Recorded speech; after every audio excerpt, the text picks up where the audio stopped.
गुरु ब्रह्मा गुरु विष्णु गुरुदेव महेश्वर गुरु साक्षात पार ब्रह्म तस्मै से गुरुदेव नमः। एक दुष्ट आदमी था और पूरा गांव उससे दुखी था। वो जिस पे भी कभी किसी पे हाथ छोड़ देता, कभी किसी पिटाई कर देता और कुछ न कुछ मतलब वो लोग उससे सारे दुखी थे, पूरा गांव दुखी था।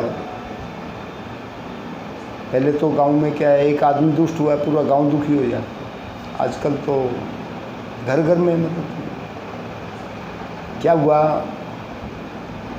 कि उसको जो है ना एक दिन एक तरकीब सूझी। उन्हें क्या करा, पूरे गांव को इकट्ठा किया कि भाई सबसे माफ़ी मांगी कि भाई मेरे से जो गलती हुई है मैं माफ़ी मांगता हूँ, लेकिन मेरी एक अंतिम इच्छा है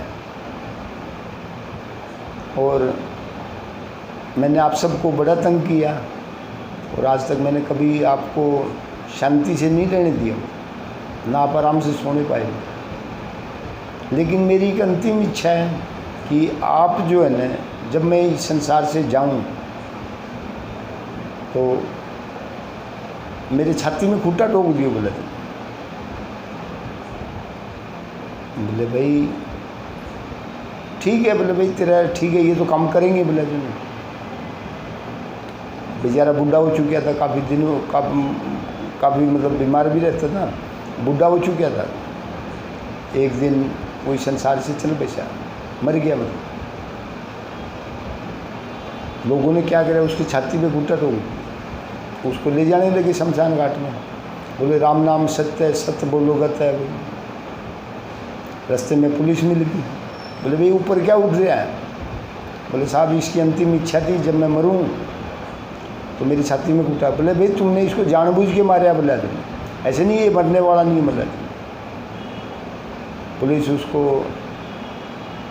संस्कार के लिए लेगी और जितने आदमी थे सबको थाने में जाना पड़ा, बंद होना पड़ा, सज़ा काटनी, जेल जाना पड़ा। तो उन्होंने आपस में कहा कि भाई देख भाई शुरू में तो ये हमारे को दुखी कराया करता, लेकिन अंतिम समय भी हमारे को दुखी कर गया।